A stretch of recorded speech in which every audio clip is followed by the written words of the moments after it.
Amados irmãos e irmãs, para esta manhã temos uma palavra que está escrito em Êxodo, no capítulo 20, no versículo 13, e que diz assim: não matarás. Até aqui.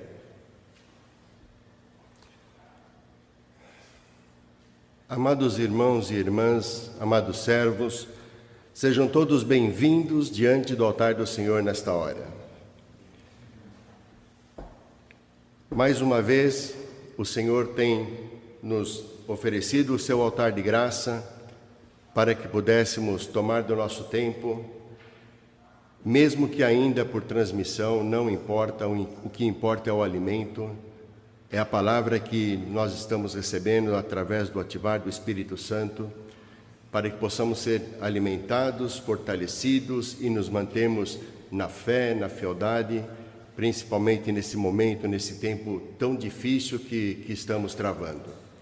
Não é uma luta fácil, muitas vezes podemos pensar que ela é até insana, podemos avaliar como insana, porque não conhecemos, não vemos o nosso inimigo, salvo aqueles que têm o acesso, mas que temos que realmente cuidar e orarmos muito para que em breve possamos sair dessa circunstância, sair dessa situação. Enquanto isso, enquanto não podemos nos achegar na casa do Senhor para podermos tomar a palavra do Senhor diretamente do altar e também podemos estar juntos e compartilharmos a Santa Ceia, enquanto isso não acontece, amados, a palavra pela transmissão, ela não perde em nada o seu efeito. Porque o trabalho que é feito no momento que está se gravando o serviço divino é para que nós possamos levar tudo aquilo que Deus tem oferecido, tem dado para que cada um de nós possamos usufruir para podermos então ter o crescimento adequado para as nossas almas. O que importa é como é que nós abrimos o nosso coração e deixamos que Deus possa entrar dentro desse nosso coração. Não olhemos para a tela, vamos ouvir a palavra. Vamos deixar com que ela penetre no coração, porque é o alimento da nossa alma.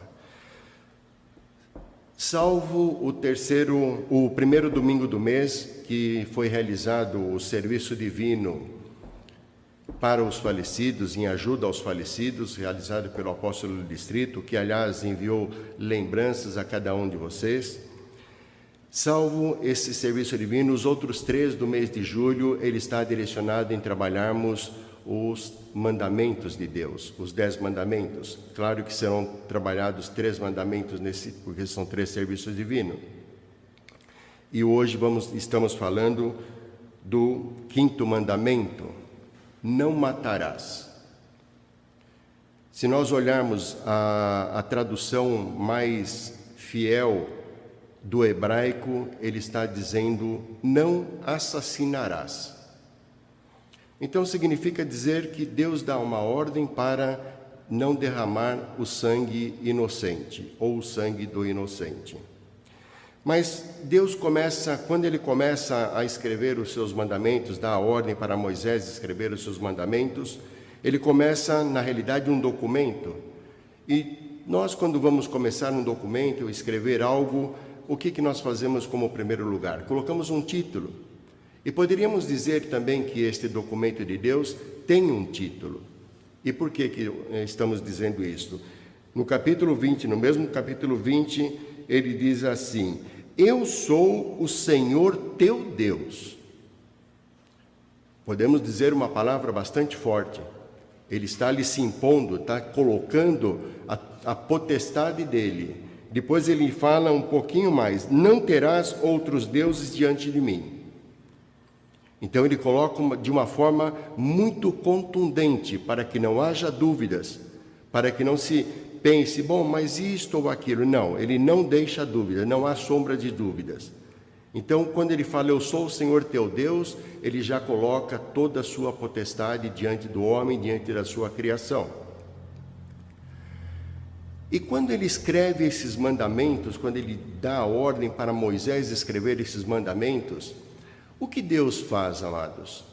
Bom, eu vou colocar uns mandamentos para que a minha criação, o homem, o ser humano, ele seja punido? Absolutamente não, porque Deus não é punitivo. Mas ele coloca os mandamentos para que a sua criação, o homem, o ser humano, ele tenha um balizamento para poder seguir a sua vida, as regras para poder seguir a sua vida. Quando nós oramos a oração do Pai Nosso, em dado momento nós falamos: faça-se a tua vontade, assim na terra como no céu. Bem, primeiro ponto, quando oramos o Pai Nosso, não podemos simplesmente orar de uma maneira, digamos, comum, corriqueira. Não, precisamos ter toda a solenidade nesta oração que o nosso Senhor Jesus nos ensinou, porque ela nos diz muito. Como diz o nosso apóstolo Distrito, ela tem 7 petições ali.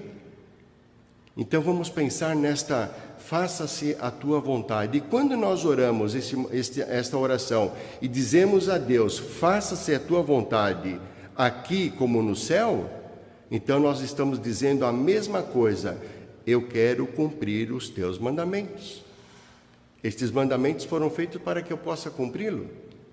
Então eu quero andar de uma forma que agrade aos teus olhos. Eu quero andar de uma forma com que eu esteja debaixo das tuas orientações, que eu esteja debaixo dos teus ensinamentos para o meu crescimento, para que eu possa evoluir espiritualmente.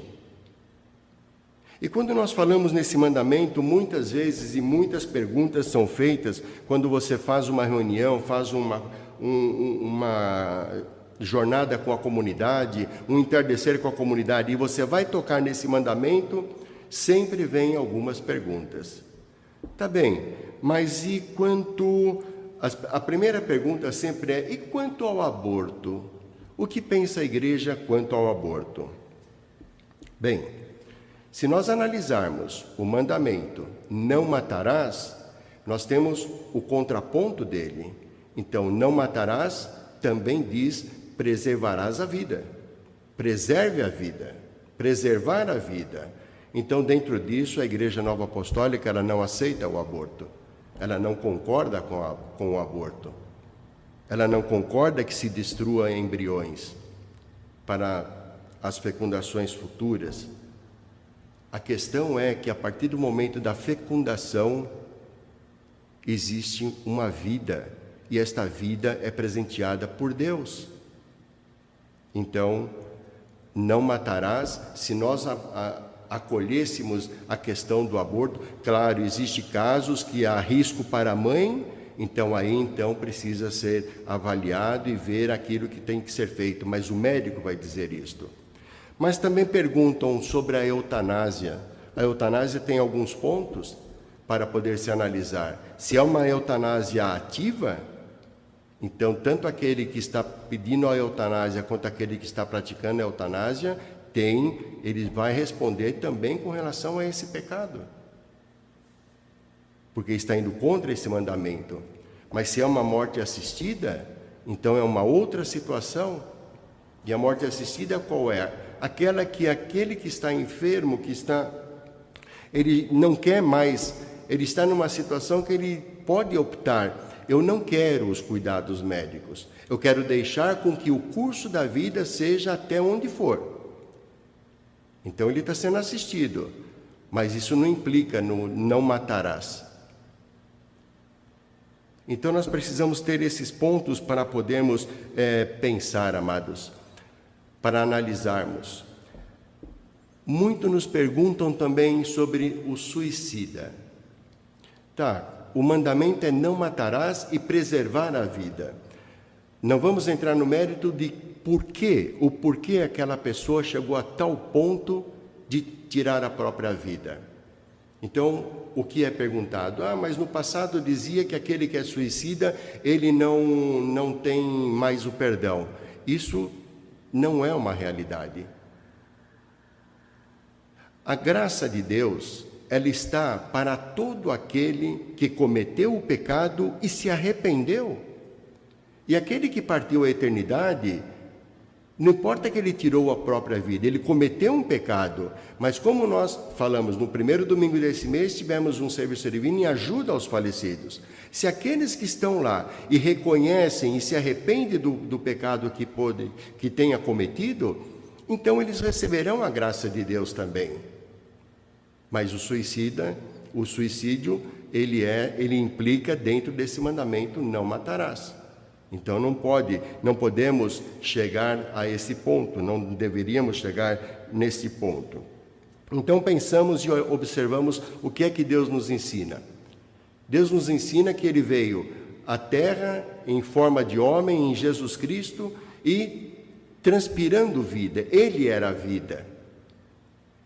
E quando isso acontece, nosso Senhor Jesus Cristo, em João 14:6, nós vamos ler ali: eu sou o caminho, a verdade e a vida, e ninguém vai ao Pai senão por mim. Então, nós precisamos observar, amados, da mesma forma que Jesus é aquele que emana a vida também e é a luz da vida, como está colocado nesse texto, também temos as trevas, também temos aquele que vai contra Deus, também temos aquele que quer praticar o homicídio, também temos aquele espírito das trevas que não concorda com aquilo que Deus faz. Porque se ele concordasse, ele não seria o espírito das trevas, ele continuava sendo o anjo de Deus, como no princípio, e nós sabemos que não é o caso. Então, se nós observarmos dentro do voto de confirmação, nós colocamos ali no voto de confirmação, os confirmandos falam isso: eu renuncio a essas obras. E nós devemos renunciar a estas obras, e nós devemos deixar com que estas obras elas estejam de lado, para que nós possamos estar ligados às obras de Deus, ao amor de Deus, à paz de Deus, à união com Deus, e levar essa união a todos aqueles que nos cercam, dentro da nossa família, dentro do nosso ambiente de trabalho, dentro do nosso ambiente de estudo, na escola, nos nossos grupos de redes sociais. Então, partilharmos o amor, partilharmos a paz, não o descontentamento. Então, o Senhor, Ele nos dá ensinamentos para que nós possamos tomar a vida, zelar pela vida, fazermos com que essa vida seja aquela que nós possamos elevar. Quando nosso Senhor Jesus Cristo coloca o ponto de zelarmos pela vida, ele vai um pouquinho além. Em 1 João, no capítulo 3, no versículo 15, nós temos também uma palavra que nos mostra bem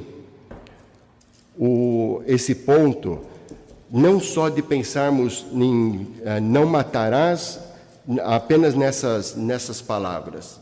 Em 1 João, no capítulo 3, no versículo 15, ele nos fala assim: qualquer que aborrece o seu irmão é homicida. Palavras de 1 João. Qualquer que aborrece o seu irmão é homicida, e vós sabeis que nenhum homicida tem permanência nele. E vós sabeis que nenhum homicida tem permanente nele a vida eterna. Então, amados, o que é que Cristo está nos ensinando com esse dito? Para que nós sejamos aqueles que unam, aqueles que levam a paz, para que aqueles que levam a concórdia entre as pessoas, entre o ser humano, não a discórdia. Porque senão cairíamos nesse ponto de homicida, porque estamos aborrecendo o nosso irmão, estamos aborrecendo dentro de casa os nossos familiares. Então, deixa claro aqui que o matarás não é simplesmente o derramamento de sangue. Vai muito além, e Cristo colocou isso, e Cristo mostrou desta forma. para que nós possamos pensar 2 vezes antes de falar, 2 vezes antes de escrever, ou talvez, melhor dizendo, pensar 1000 vezes antes de ir lá no teclado, digitar e teclar aquele enter, e quando você colocou para frente, você fez um estrago enorme para aquele que você queria mandar na mensagem, para tantos outros que leram, e acabou que tomando partido, e o estrago está feito. Não é isso que Deus espera de cada um de nós, amados. Ele espera que nós compartilhemos paz, que nós levemos a paz a cada coração. Já a situação é difícil, porque a paz ela é roubada em todos os momentos, em todos os instantes. Então não deixemos que isso aconteça. Não deixemos que roubem a paz, que o príncipe das trevas roube a paz do nosso coração. Não deixemos que o príncipe das trevas roube a paz do nosso lar, do casamento, com os filhos, com os parentes. Evitarmos brigas. Parece uma coisa incrível. Apenas uma faísca é o suficiente para virar uma guerra. Aí um fala uma coisa, o outro fala outra, meia dúzia toma partido de um, meia dúzia toma partido do outro, e aquilo não tem fim. Isso não agrada a Deus. Não é o objetivo de Deus para conosco. O objetivo de Deus para conosco é que nós verdadeiramente o amemos de todo o nosso coração, nos entreguemos de todo o nosso coração. Desde o princípio, desde o momento que o homem caiu no pecado, ele não se cansou até o dia de hoje de recuperar esta sua criação.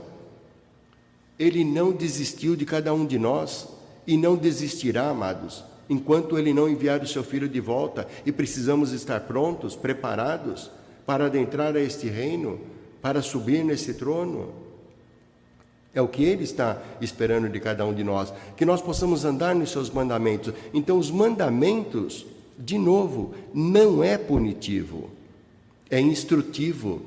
Os mandamentos, ele serve para nós como bastão. Ele vai balizando o nosso caminhar. E quando nós estamos deslizando em algum mandamento, então nós precisamos parar, reflexionar, nos arrependermos e colocar o nosso arrependimento diante de Deus. É isso que Deus espera de cada um de nós.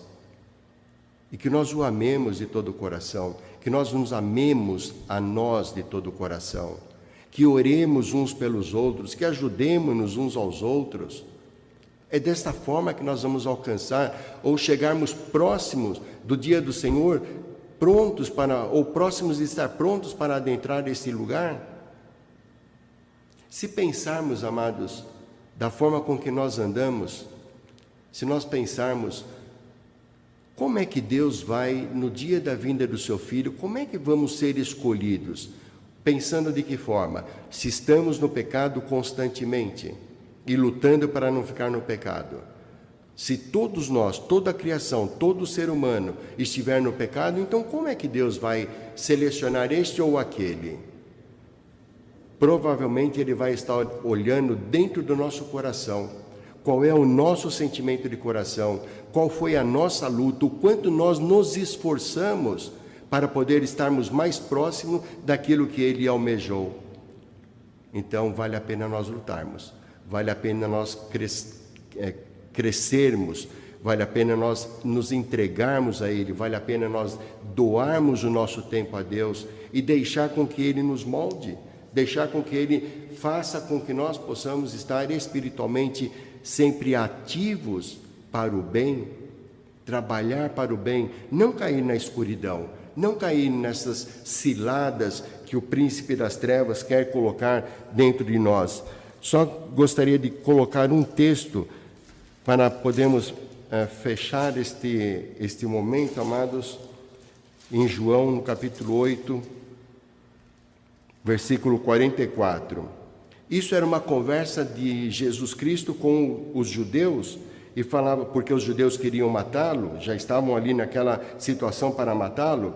Vós tendes por pai ao diabo, e quereis satisfazer os desejos de vosso pai.